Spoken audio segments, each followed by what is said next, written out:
Thank you very much for having me, first of all. So yeah, should caveat this by explaining I'm not an expert on vitiligo at all. I don't have vitiligo myself. So I've actually, it's been such a privilege to learn from so many of you today earlier in the talks and the panel, just kind of learning about the real life experience of having vitiligo and all the kind of the differences, the unique quality of each person bringing to the table their experience of vitiligo. So yeah, so I'm kind of an academic psychologist, so I'll try and make this as kind of as interesting as possible, not get too dry, and I'm aware it's just after lunch, so there's that battle to stay awake as well to contend with. Whoa, nearly fell off. So as Natalie said, I'm based at Centre for Appearance Research, or CAR as we call ourselves. Yeah, and we really focus around our research around body image and what we call visible difference, which obviously includes vitiligo. Turn the clicker on. Low on battery, I think. There you go. That's fine. So I've gone ahead a couple of slides. Yeah, so when we talk about visible difference, I'm aware that there are different terms that people tend to use, and in fact I think Lee was talking earlier about the sort of, and there was a question about the use of language. It's certainly something that we have to think about carefully in the work that we do. There's the importance of using language that kind of accurately and fairly depicts the lived experience that people have, and then there's also getting funding. So I'm only too aware of needing to write down disfigurement on grant applications where we would usually want to use the term visible difference, or my preferred option, which is appearance affecting conditions. So those appearance affecting conditions can include right from the range of congenital conditions, so craniofacial conditions like cleft lip and palate, can result from medical treatment like surgery for cancer, can involve any kind of health conditions or diseases like skin conditions, or following traumatic injury like burn scarring or road traffic accidents. And so this is the team here, those of us who are working on this VTCTF funded project. And so yeah, we focus predominantly on visible difference. So our research centre is really based on the fact that there are enough commonalities, enough similarities between all those different conditions and the way that people experience those conditions for visible difference to be a kind of meaningful concept. So some of the things that we know as a group of people with appearance affecting conditions experience, well, historically there's been too much focus on the negatives, and it's really nice to hear already this morning and today people talking a lot about the kind of the self-growth, the resilience that comes through adversity of having been diagnosed with vitiligo.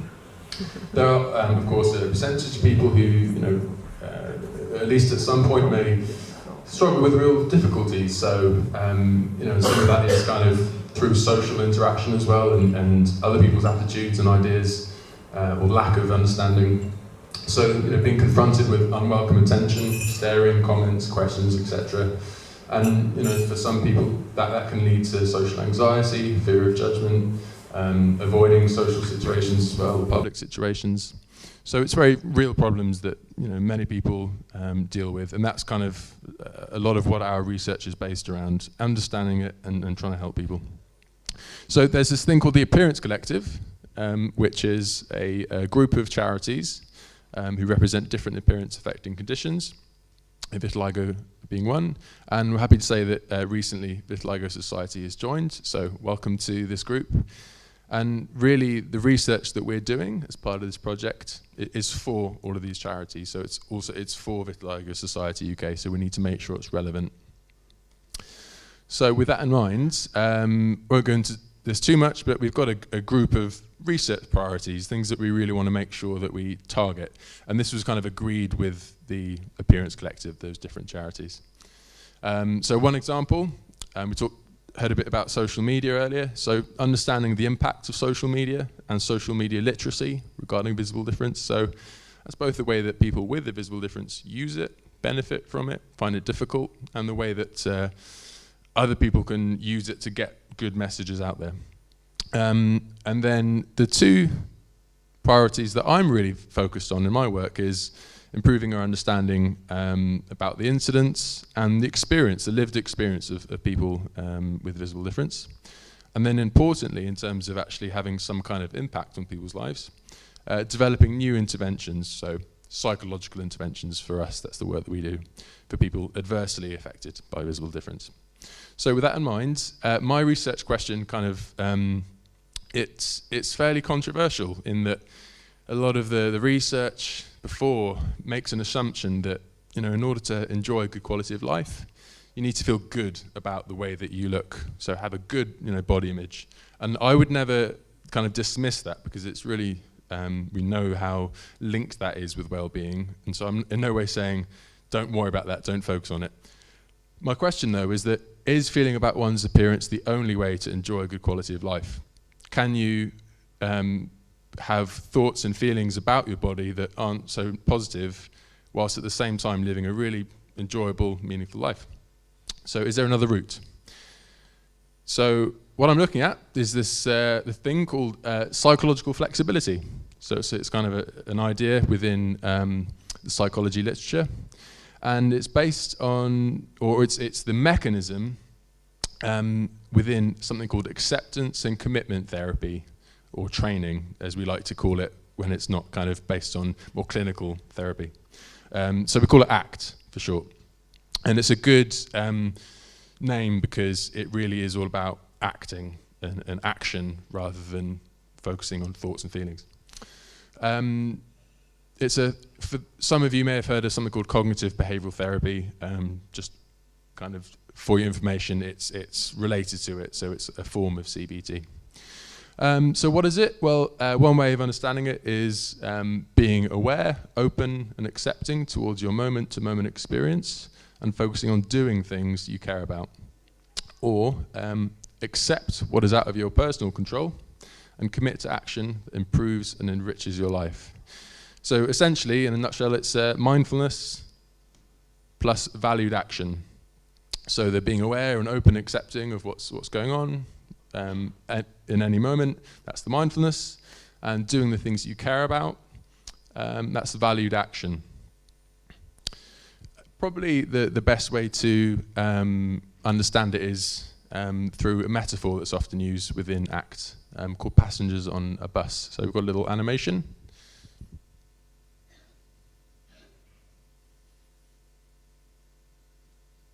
So I'll get there eventually.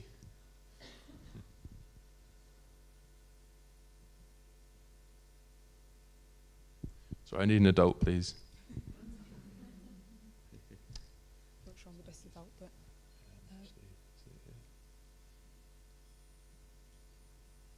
adult number 2. So I guess that's on the note.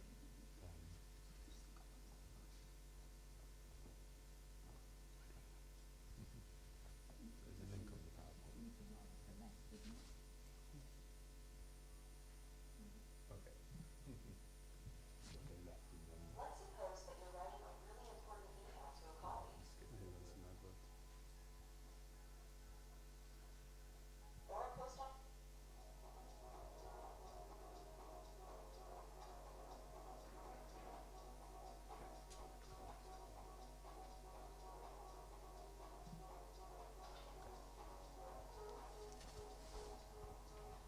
I'm Tom.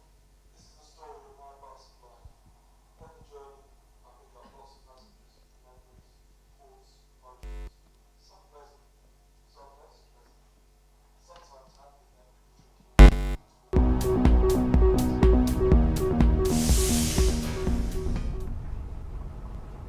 I knew you'd come this way again. Same old, same old.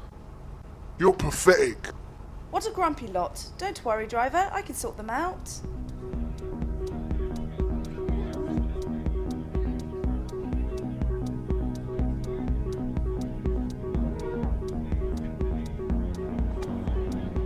Don't even think about going down there.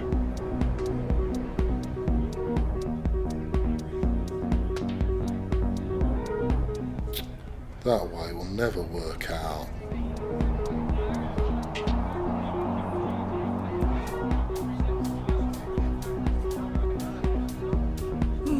Where's that bus going? It looks exciting.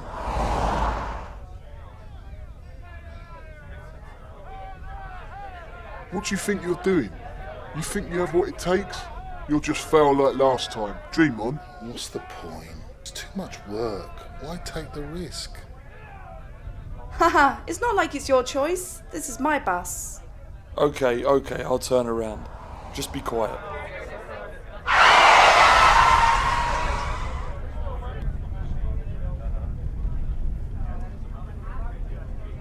Listen, let's make a secret deal. You keep doing what you're doing and I'll keep the passengers quiet for you. Okay then, back to the same old road. Just so you know, I'm not happy about this.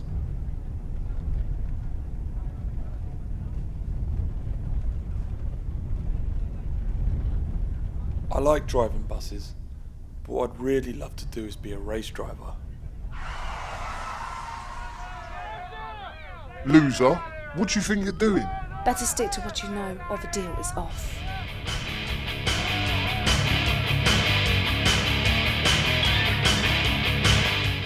Race driver? You're a loser. Stick to driving buses.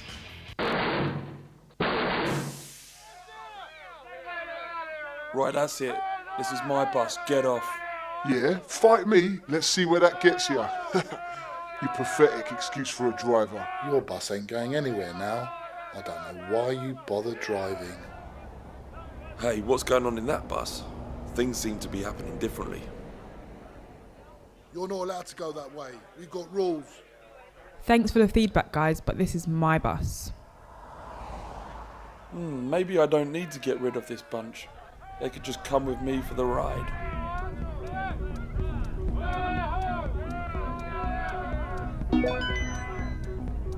Whatever, you're still a loser.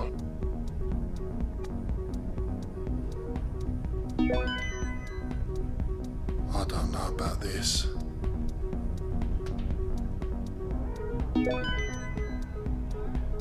No, what about the deal? Racetrack, that's where I want to go.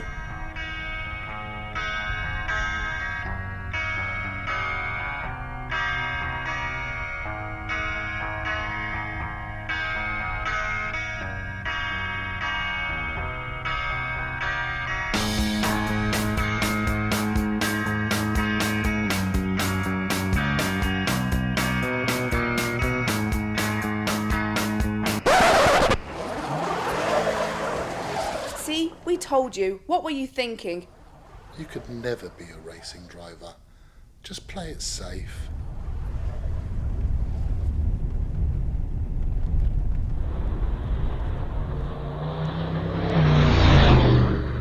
Hang on tight, guys. Here we go!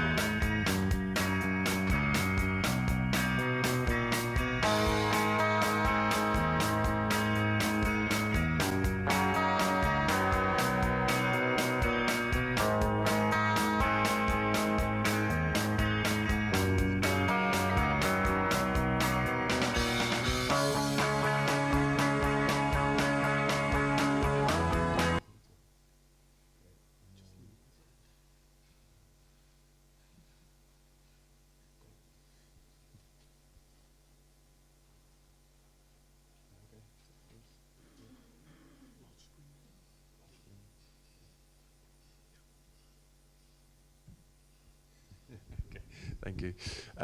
Yeah, so apart from that slightly sort of confusing psychedelic bit at the end, yeah, the idea being thoughts and feelings, you can see them as passengers that kind of come and go.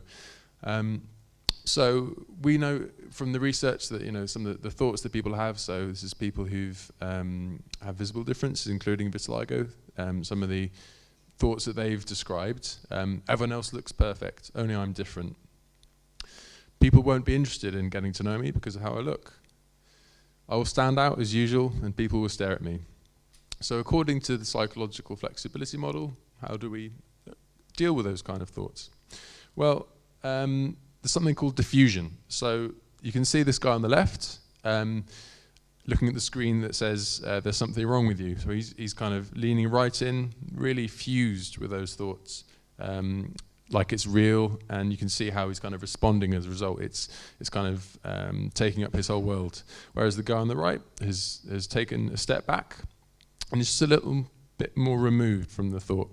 So what we know from the research is that kind of simple but really quite profound shift makes a big difference to the way that people experience and believe the thoughts that they have. This is another nice quote. This is a pseudonym for them, Lucy, who had a scar on her neck from following medical treatment, said, once you can realize that's only what my mind's doing, and it's only my mind, then you can start to change the vicious spiral of getting lost in thoughts and the kind of damage that can do in terms of the effect it has on your feelings and your behavior.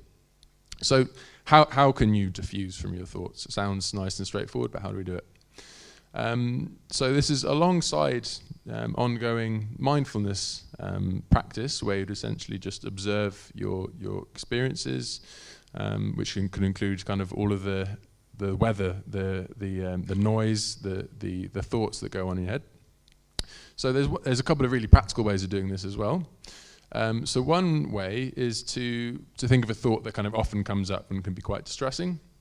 So if we take that example, everyone else looks perfect, only I'm different, you would write that down on paper and then really read it and let it sink in for a minute, see how it kind of feels to read that and think it. And then you'd write it down again, except you'd precede it with the words, I'm having the thought that everyone else looks perfect, only I'm different. And again, read it and let it sink in. And what the research says is that method can actually, it can make you feel less attached to it, like it's going to have less impact on the decisions you make, for example. Another one, and many of us probably know this from being children, when you repeat something over and over and over and over again, it ends up just sounding like sounds and losing its meaning. So the technique here would be to take a thought that often comes up for you and is distressing, kind of condense it into maybe 1 or 2 words. So in this example, it could be only me, only me. And so you'd repeat it, say up to a couple of minutes rapidly. And what the research says on this is that after about 30 seconds, it reduces its believability and also the kind of emotional resonance and impact that it has. So those are some practical ideas. And another video. So let's hope that can actually. There we go. I'm learning.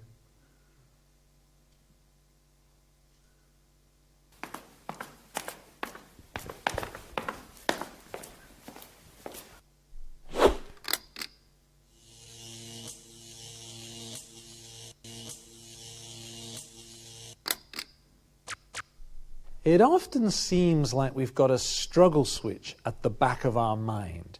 And as soon as an uncomfortable emotion, a painful feeling or memory shows up, it's like the struggle switch goes on and we start to struggle with it. So let's suppose anxiety shows up. A very common, painful emotion that we all get to experience. Anxiety shows up, the struggle switch goes on. Oh, here's anxiety. I don't like anxiety. I want to get rid of my anxiety. Now I've got anxiety about my anxiety. So it's getting bigger. With the struggle switch on, I now get, oh, my anxiety is getting bigger. How do I get rid of my anxiety? Now I've got even more anxiety. With the struggle switch on, I may then get angry about my anxiety. Why does this anxiety keep showing up? I hate this anxiety. Then I might even start to feel sad about my anger. Oh, is this my life? Oh, and then I may start to feel guilty about my sadness about my anger. Oh, how pathetic am I when there's starving kids in Africa? So with my struggle switch on, my emotions get amplified. I've now got guilt about my sadness, about my anger, about my anxiety, And that kind of amplification of emotions gives them more impact and influence over my life and often gets me bogged down or pulls me into self-defeating behaviors. Now, What happens if I can switch off the struggle switch? With the struggle switch off, anxiety shows up, and it's not that I like it or want it or approve of it, it's just I'm not going to struggle with it. I'm not going to invest my time, energy, and effort in struggling with this anxiety. Instead, I'm going to invest it in doing meaningful, life-enhancing activities, such as spending quality time with my friends and family or playing with my kids. Now, with the struggle switch off, the anxiety is free to move. It may get higher, it may get lower, it may move quickly, it may move slowly, but the point is it's free to move. It doesn't get amplified by all of these other emotions which make it kind of bigger and stickier and make it hang around for a lot longer. So there's no such thing as a life without anxiety. It shows up for all of us. But when anxiety shows up and the struggle switch is off, it's so much easier to live with than when the struggle switch is on.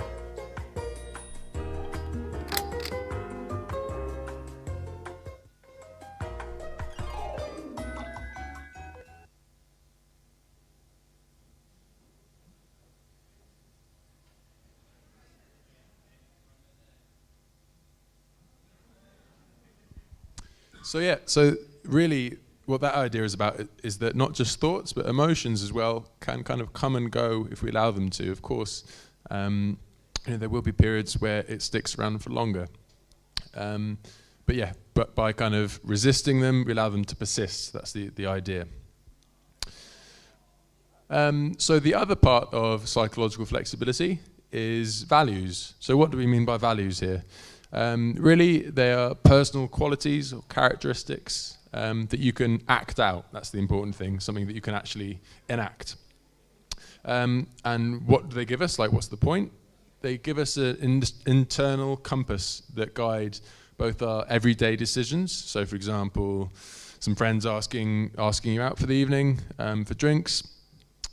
You may feel, there may be, for example, an anxiety about going out and into public and seeing loads of people and just, potentially needing to deal with other people.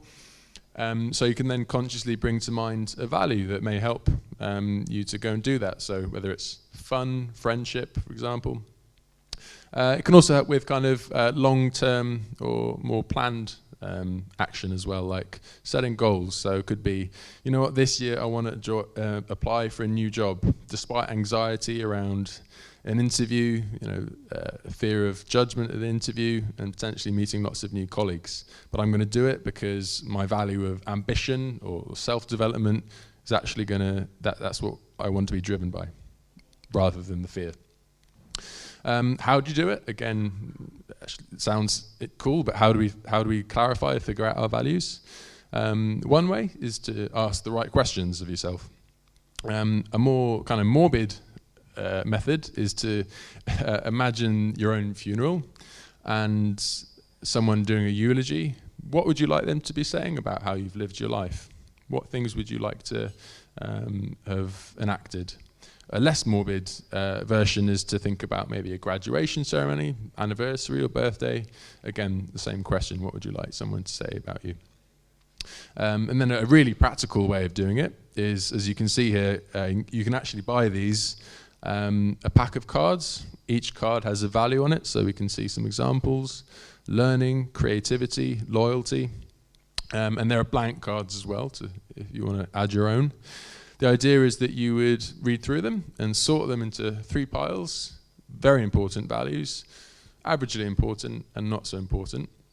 And you would go through to the very important pile and filter that through further to around 5 or so values, so you can kind of keep them in mind. And then you would use those to guide your behavior.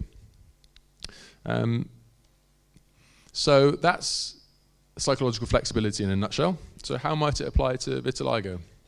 Well, as I said right at the start, it's really important to remember that people live really sort of enriched, meaningful lives, and something like vitiligo is in no way an absolute barrier to that. So and psychological flexibility can be used as a life coaching method, and something that you can very much just use to kind of make small changes in your life that make you feel a bit more rewarded. So it's not just for people going through psychological struggles. For those who are, how might it be helpful? So the idea of accepting what's out of your personal control.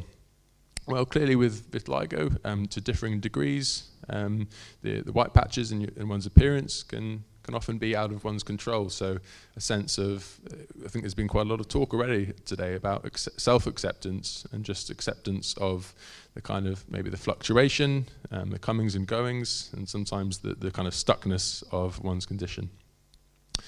And then that diffusion method, being able to kind of step back from your thoughts, can be really helpful for both thoughts that are quite real. So for example, if someone finds that they do have to contend with staring a lot, and people are always staring at me, that's a real thought.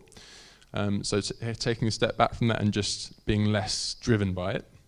And then some thoughts are potentially changeable, like challengeable. Like I think there was one earlier, people won't be interested in getting to know me because of the way I look. That may not be true of everyone, but according to this model, we don't necessarily need to kind of arm wrestle with each thought to, what's the evidence for that? That's a more traditional CBT method. With this kind of diffusion approach, again, just stepping back from it, kind of often naturally just allows it to float away. And then for those people who find they are, staying in more, they're not doing things, going out and doing things that are meaningful to them, seeing friends, family, etc. How does that kind of stick? How does that perpetuate? What is it that's going on? Well, if, for example, you decide, I'm going to stay in tonight and I can't face the anxiety of going out and seeing people, well, that gives relief. A really nice kind of immediate sense of phew, and that, in psychological speak, negatively reinforces staying in more. So values can provide a kind of alternative and a more kind of enduring internal motivation, a reward, a sense of actually, I'm doing what I want to do here, this is great. So that can kind of replace relief as a reinforcer. And the mindfulness stuff helps you to kind of actually notice the reward of achieving and doing things that are important to you.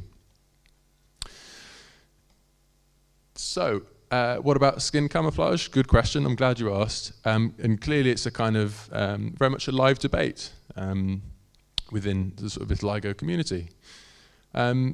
According to the psychological flexibility model, it's not good or bad, it's just the question to ask is, to what extent is it helping someone to do the things that they care about? And even within the same person, the answer to that might differ from time to time. In some occasions, it might help people go and do things that they really care about that they wouldn't otherwise do. Or it may prevent people doing things, for example, at kind of last minute, because they feel they can only go out, for example, with skin camouflage on. So it's just a consideration. So this is the slightly more dry bit, I'm afraid. Feel like my research centre do need me to explain a little bit about what we're doing. So that question I asked at the beginning, in a slightly more formal way, is for individuals with a visible difference, including vitiligo, is how one feels about their appearance the most important influence on life-enriching behaviour? Or could psychological flexibility also play a role? And there was a kind of a study that gave us a bit of a jumping off point. So not in a group of people with visible difference, but in a group of Australian women, they found that people with better body image were more likely to do stuff that maybe kind of brought to mind some body image thoughts and feelings. So, doing sport and exercise, going clothes shopping, that kind of thing. And also those with better body image were less likely to do stuff that was around fixating on their appearance. So looking in the mirror for long periods, taking a long time to get ready to go out, that kind of thing. So that was a kind of correlation, a relationship. But it was psychological flexibility that, statistically this is, explained that relationship. So we thought, great, okay, there's something to go on here. So some colleagues of mine did a survey, online survey study. A bit of a caveat is that I didn't do this, and I reanalyzed some of the data. So the outcome measures that my colleagues looked at weren't exactly what I would have used to answer my question. But I took a subsample, 145 people with visible differences, 82 of whom had skin conditions. And we looked at people's self-reported noticeability, so how noticeable is your visible difference to other people. Body appreciation, so that's valuing one's body as it is, and kind of looking after it, doing things to look after your body. And then also body image psychological flexibility, bit of a mouthful. That psychological flexibility kind of relating specifically to one's body image. So an example item where you'd go on a 5-point scale from very much agree to very much disagree. One is, my thoughts and feelings about my appearance must change before I can take important steps in my life. So if someone really agrees with that, it suggests a degree of psychological inflexibility. And my mood is determined by the appearance of my body. So likewise with that one. And then we also looked at positive and negative emotion. And I asked of that data, how much independent influence do both body appreciation and psychological flexibility have on emotion? And actually I've decided this is too boring, this next bit. But basically there's enough for us to think, you know what, there's something to go on here, so it's worth pursuing. And as a result, I'm now running a study where I'm using the right outcome measures to answer this question. So how much of a role does psychological flexibility have in helping people actually engage in behaviors that are life-enriching, life-enhancing? So the bad news, I would love for any of you to take it. The bad news is I've told you too much about the psychological flexibility model for you to take part. It would confound the results. But if you know of anyone you think may be interested and suitable to take part, please do feel free to share this link. Natalie's very kindly shared it from Vitiligo Society, so you may be able to find it through their social media. So it's an online survey study. It takes no longer than 20 minutes to take, and there's a prize draw for one of 10 £10 Amazon vouchers. And as is so often the case in psychological research, we need more men. So yeah, we've got about 2/3 of our participants so far, and very small number of men. So please, if you know of anyone you think might be able to get involved, then please do. I don't know how I'm doing for time. Good? I've got 5 more minutes, okay. Yeah, just thought this may be an interest as well. Another interview study that we did. We spoke with patients of a specialist psychological service run by our clinical psychologist colleague, Dr. Olivia Donnelly from North Bristol Trust. And these were people with varying different visible differences, including skin conditions. What we wanted to know, particularly in mind to trying to develop our own interventions to support people, what is the experience of going through ACT-based therapy, like for individuals with appearance concerns? What impact did it have, and how did it have that impact? So some selected early themes, because we only kind of started going on the analysis recently. So how did it have a positive impact? People found it was really useful to set goals. So for example, you know, I'm going to apply for a job this year, and there can be really small ones as well, not just big things. Setting goals based on values, using the breath to connect to the present moment, which very much ties in with what Simon was talking about earlier, using the breath as a kind of anchor to just steady yourself and gain some grounding, and being able to observe one's reactivity to passengers to those thoughts and feelings. So like that knee-jerk reaction, like, no, I don't, or, you know, for example, someone giving you a slightly unfriendly look, knee-jerk reaction might be anger, how to respond with anger.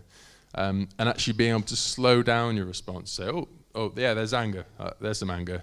What do I want to, according to my values, convey now? What do I want to put across? What energy I want to put across to the room? And also learning to be kind to yourself, so being self-compassionate, and that being a really important part. So that's everything around the psychological flexibility. I just would like to draw your attention to some stuff going on at CAR, that's our research centre. We've got a podcast called Appearance Matters, run by my colleagues Nadia and Jade. We've got about 30 episodes now, and on all topics around appearance and body image, with quite a few looking at visible difference. I think we've got one on skin conditions coming up as well. But yeah, they're quite sort of fun shorts and easy to follow. They're available on iTunes, SoundCloud, and most podcast players. So if you just Googled Appearance Matters, the podcast, you'd find it. My colleague Nick is also doing a study at the moment that is very much relevant to vitiligo. He's doing interviews with people who would describe themselves as having a visible difference that is not very noticeable and can be kind of concealed. So, for example, through skin camouflage. Because we know from the research and from what people tell us that can be a really difficult experience, kind of opening up and telling people, colleagues, even romantic partners, about one's appearance. And yeah, like with my work, the findings will hopefully increase understanding of people's lived experience of having concealable visible differences, and also inform some psychological help. So there's a link there as well, and just come and find me as well if you are interested or know of anyone who might be. Yeah, I don't know whether Natalie will share any of the slides or any information, but yeah, you can get in touch about that. And lastly, we've made, along with Focus Games, a board game for children, which is all around trying to educate and improve kind of people's acceptance and awareness of diverse appearance. So right from the range of weight to visible differences and disability, etc. And it's kind of an edutaining board game for children. And we're kind of evaluating that at the moment as well. But so far it looks really good. It's actually working. Kids are liking it and they're learning from it as well. I'll leave you on the advert for my study, as I'm allowed to do. And yeah, open to any questions if I have sort of 5 minutes or so. Yes. Board game is available now? It is indeed, yeah. Yeah. Well, I'll go back for my research then, yeah, that's fine. Appearancegame.com. Quite an easy one. That's a good question. I think they are maybe around £40, maybe a little more. Sorry, I'm not sure on that there. Anyone else? Oh, hello.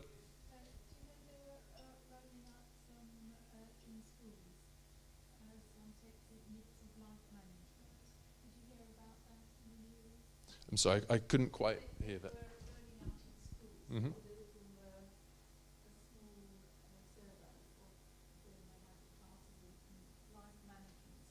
Mm-hmm.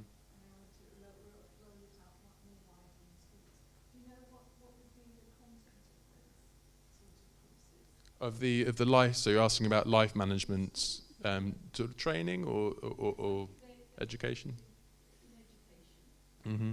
I'm not sure sorry, that's not something I'm too familiar with, and how that would kind of link in with our board game. I'm guessing that it would go into the, for secondary schools, the PHSE, Public and Health curricula? Sure.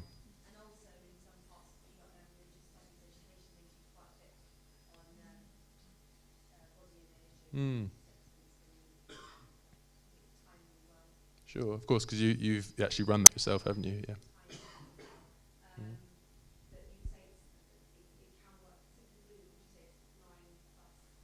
Yeah, I think it's primarily targeted at sort of 9 to 11. Sorry, too close to the speaker. Feedback. I think it's primarily targeted for 9 to 11. But again, if you go on the website, I'm sure they'll give you a bit more explanation. I tell you what, I'll give you the microphone. Okay. Short question. I just wonder whether you could expand on what you're saying about values, importance of values. Any kind of like what comes to mind? Like what is there anything that's? Well, you're giving ways that I think the eulogy and card sort. I was just trying to understand how that related to what you were talking about before about diffusing. It's actually a really good question because it comes up quite a lot. Sorry, I'll go back to the stage. The question around how do values link in with essentially mindfulness, which can be broken down into diffusion and acceptance. And it's actually a kind of a tricky one to intuitively understand, well, like how those two things link. So one way is that the more mindful you are, the more you notice when you're kind of doing things that are important to you, and the more in the moment the more fully you can experience the moment, and so that kind of reinforces that more and more, and so you start to do things naturally that you care about despite anxiety.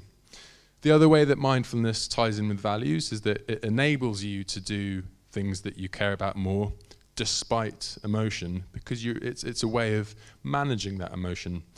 So you're not getting rid of the emotion, as we saw in the videos. You're not trying to get rid of it, suppress it, like trying to not think of a white polar bear. Of course, that comes to mind. But it's a way of just feeling it in your body, feeling it physically. So you kind of, it's a very tricky one to get across, because in one way you're stepping back from thoughts, in another way you're stepping towards your experience. You're kind of approaching it rather than avoiding it. So you're closer to it. You're feeling, for example, emotions as raw sensations in your body. And actually that takes away the kind of the content, all of the noise, and it just connects you to, you know what, oh yeah, I can feel that. My tummy, my chest is pumping. I can feel this tightness in my stomach. And actually that's what anxiety is. We kind of give it this label and then it goes off, and as we saw in the video, it can expand and expand. The more you just connect to the reality of it as a sensation that's connected to a thought, the more kind of able you are to manage, for example, going into a situation that you would otherwise want to avoid. So that's based on your values. Does that answer your question? Okay, cool. Hello. Does it tie into NLP? There may be very small overlaps, but I would say overall it's kind of based on quite a different theoretical model. So NLP is, I don't actually know too much about it, but it uses quite a lot of different techniques tied in with language, doesn't it, and memories. Yeah, I was just thinking about it because of the repetition. Like Mm-hmm. would be Sure. but I don't know if that's just part that overlaps. There may be other small overlaps, but I'd say by and large it's, the kind of, in a Venn diagram there'd be a little overlap, yeah. Mm-hmm. Thank you very much. Cool.